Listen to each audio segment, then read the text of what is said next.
Hey everybody, what's up? It's your girl Bondy Blue and I am back for another Queen Sugar review. Okay, so you guys, this episode is a continuation from what happened last week where we all are sitting at the table having dinner and they find out about the letter that the daddy left to Ralph Angel saying that all the land should be his because he feels that he needs it the most. He goes to get the letter. During this time while he's gone, Nova and Anvi have a conversation about what's really eating at her about this situation. Because the farm never really meant a lot to her. So why does she care so much? Why is she so upset? And she starts to talk about how when she was a child, it was always about Ralph Angel. And then it was all about Charlie. And for her, it feels like she was always the odd one out. Middle child syndrome. Okay, really, that's really what it is, middle child syndrome. But she also felt that her father was always trying to impress upon her that she should be married and she should have children, and not accepting the woman that she is and was at the time, which is someone who was free and not ready to settle down and not wanting to be settled in the way that he thought she should. And every time he would say things to her like that, she felt like it was some type of judgment on her. And when he left her, or all of them, the land, it made her feel like she was finally included and he finally, was okay with who she was. Especially since before he died, he had really stopped saying things to her about it, which made her feel like maybe he just had accepted what it was at this point. But when she finds out that she's not included in the will to have the farm anymore, now she feels like this is another judgment saying that she doesn't deserve this because she isn't the way I want her to be.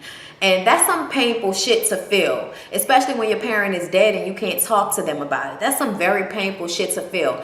And during this episode, even though they took the episode so slow and we really only go through a day and a half in this episode, I still feel like I totally understood why there was so much hurt. Not because Ralph Angel kept it from them as much as they needed somebody to be mad at, because they can't be mad at the person that they want to be mad at, which is their father, for leaving them out of something like this. 80 acres maybe? Either way, mass amount of land. And you would only leave all of it to one of your children instead of maybe giving them all pieces of the land. Like, I'm sure the farm doesn't take up all of the land. You wouldn't, leave them any land for themselves. Not to say that Charlie needed it, but still, why wouldn't you leave something for Nova? You know what I mean? It's just, I totally understood how she felt. So when Ralph Angel brings the letter back, Anvi reads it.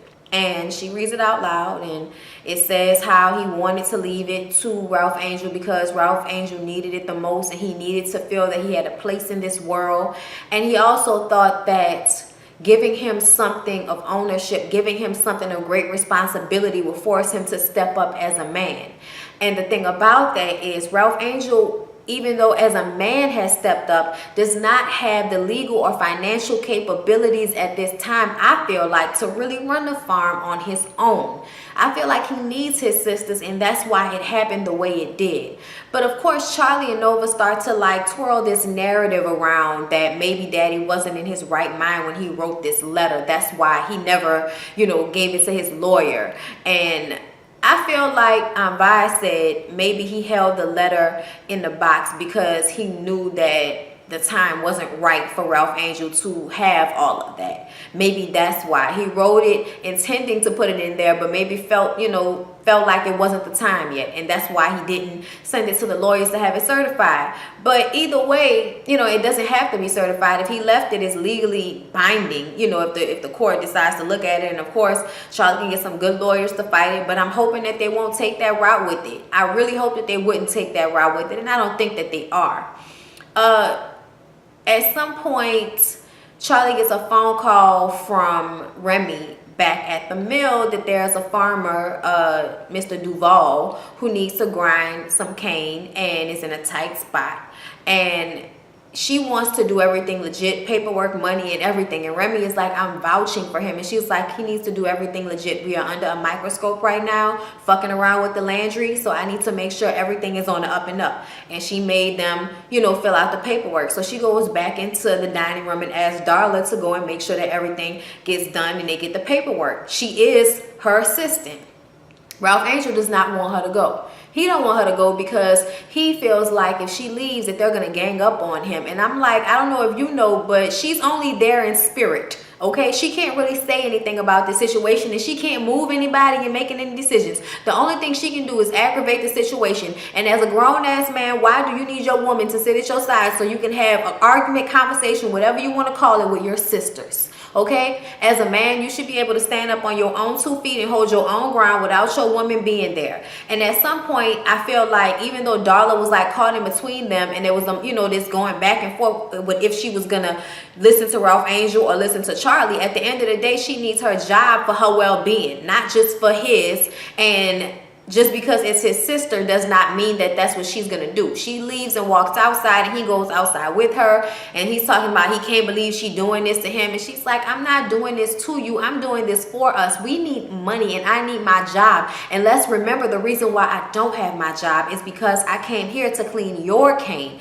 and I lost my job. And I need to be able to take care of myself and my son and us if that's what we're gonna do. But she gotta go and do what she gotta do with her job, which pisses him off. And it's like, well, I don't know why you feeling how you feeling. I mean, you know, she got to do what she got to do. And he doesn't understand that he's asking her to choose between her, you know, her fucking lifestyle, her well-being, her job, and him. And she would never ask him to make that decision because he would choose the farm every time. Charlie and Aunt Vi have a conversation, and it's revealing of what their relationship was like before we met them. And apparently every time Charlie would come to the farm or come to Louisiana, she would stay with Aunt Vi. And Aunt Vi is the one that made her feel comfortable and included no matter what. Not just like Ernest's other daughter. And that's how she always felt. That's how other people made her feel, because Ralph Angel and Nova were there and he was with their mother, you know. So it made her feel like she was on the outside looking in.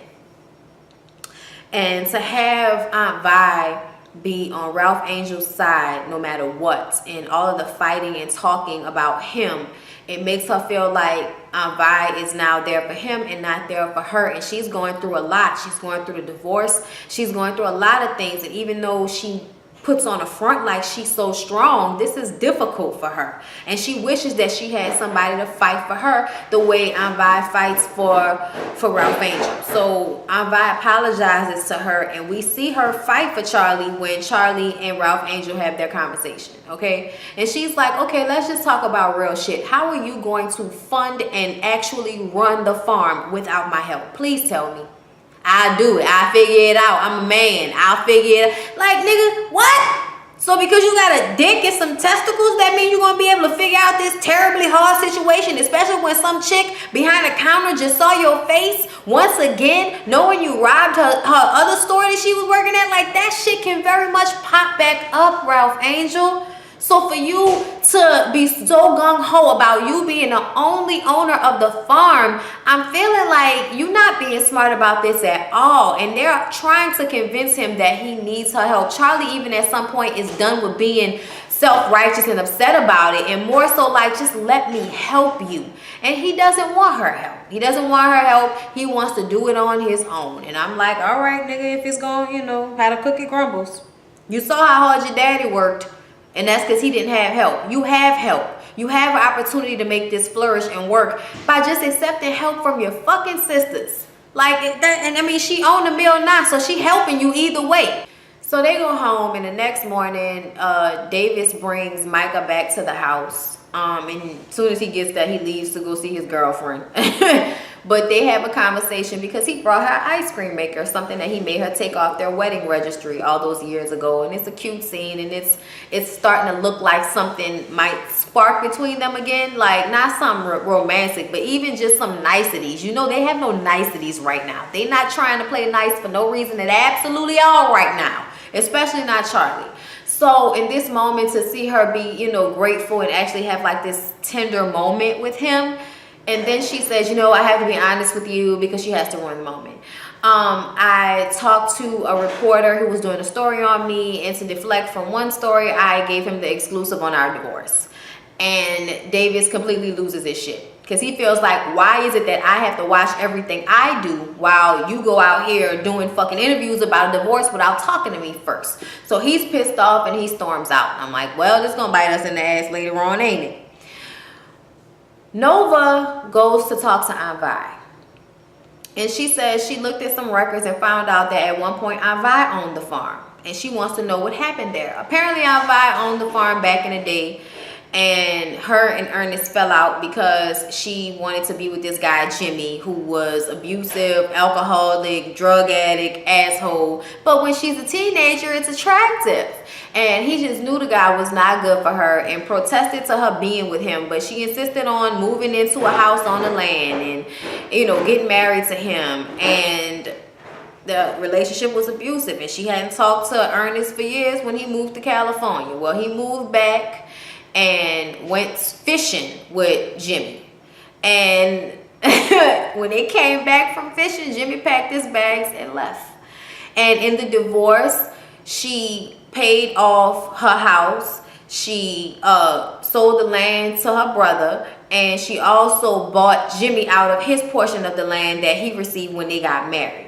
So she did all of that because she wanted her freedom. And I feel like this was a mirror image of where Nova is in her life. She wants her freedom. And Aunt Vi is telling her that's okay for her to want that. So she packs her bags, and I'm guessing going to see Dr. Dubois. Remy and Charlie have a conversation. And in this conversation, something that's been underlying with Remy comes to the surface, and that's his self-righteousness, okay? He expresses how calculated and thoughtful was the word he used, that he thought Charlie was. Before, he used to think she was smart, but now he's starting to think of her as more manipulative. He didn't say manipulative, but that's how he felt, because she decided to release that story about her divorce. And he didn't think that I guess, was, you know, incohesive with what he feels like was right, because she was letting people in on something that he feels like should have been private. Whatever it was, the way he talked to her about it, he talked to her about it using her father, telling a story about how Ernest always talked about how smart she was. And then when everybody would say, oh yeah, we know she's smart, he said, no, not smart. She's thoughtful. She's mindful. She thinks about things. And now what he's trying to say is, at first what he thought Ernest was saying he had a smart daughter, he was saying he has a manipulative, calculated daughter. And I kind of feel like that was fucked up of Remy. As nice as he did it, as southern and sweet and sugary as he may have said it, he basically called her a manipulative bitch. And I feel like that's fucked up, because you don't have the rights on my story, I do. So if I choose to tell it however I choose to tell it, and you're not in it or involved, you have no reason to be upset or fucking bothered. And if I was her, that's how I would have felt. And she told him he had to go. And I was like, good. Tell his ass he got to go, self-righteous ass son of a bitch. I can't stand people like that. Feel like because they've been through an immense amount of pain by being an unlucky person of losing a spouse at an early, you know, time in their marriage, with there was so much love at the time and all that, losing, you know, somebody in their marriage. I feel like he feel like the pain he got from that gives him license to judge people. And that shit, no. I ain't like how he did that to her. Fuck out of here with that shit. Darla goes to the house to see the babies, to see Blue. And Ralph Angel is like, so it's like that, you know what I'm saying? Because she don't really want, you know, she's like, look, I know you mad at me, and that's fine. I'm okay with you being mad at me. And I guess he wants her to be like begging him to be okay with her and begging him to forgive her. And it's like, man, fuck you. I got to do what I got to do. And the only reason I'm here right now is to see my son, because I won't let your stupidity or your ego stop me from seeing my kid. So excuse me, my nigga. Excuse me. You know, so he like, you know, lets her take the little boy out swimming. You know, she was like, if you're not gonna let me in, then let me take my son swimming. So he like, Blue, get your clothes, we're going swimming with your mama. You know, and I'm like, man, I hope y'all don't break up. And he goes and talks to Hollywood and, you know, tells him how everything falling apart and everything is, you know, just shit right now. you know. And I'm like, why don't you understand why it's shit? It's shit because of you, Ralph Angel. It's shit because of you. I know you didn't mean to, but what you did and what that turned into was not good. You should have been honest with them and said you found the letter, but that you still wanted them to run it with you because you needed their help and because you liked the way it brought y'all closer together. But instead, you so stuck feeling inferior to Charlie, you can't even realize what a good thing y'all have going on, you know, family-wise and business-wise. And it's always greater in numbers. You see how the Landrys roll? You know what I'm saying? Like, it's always greater in numbers. I hate that, you know, you want to be so quick to do everything on your own when having your sister have your back is beneficial, my nigga, for real. Okay? But Ralph Angel talks to Hollywood, and Hollywood just encourages him to keep on going, brother. You put one step in front of the other and keep pushing. Keep going, okay? I ain't saying exert your energy too much if you ain't got it, but goddamn it, you just keep on walking. You ain't got to run. You ain't got to sprint. But I'm going to need you to walk, okay? I'm walking, I'm walking, I'm walking, I'm walking, I'm walking, I'm walking. I could be off. I'm probably off. And I keep on. So yeah, y'all, I was listening to Mary today, and I felt, you know, I just want to tell the truth. I just want to tell the truth. I just want to tell the truth. I don't lie. Look, don't get me started. Mary will get you in a place. Jesus. I hope they come out with another album. I know they broke up and all of that, but y'all sisters, bitch. The producer is a husband. Make another album. Anyway, you guys, that was Queen Sugar. Please don't forget to like, comment, and subscribe to my channel. And I'll see y'all in the next one. On my mama, on my who, I look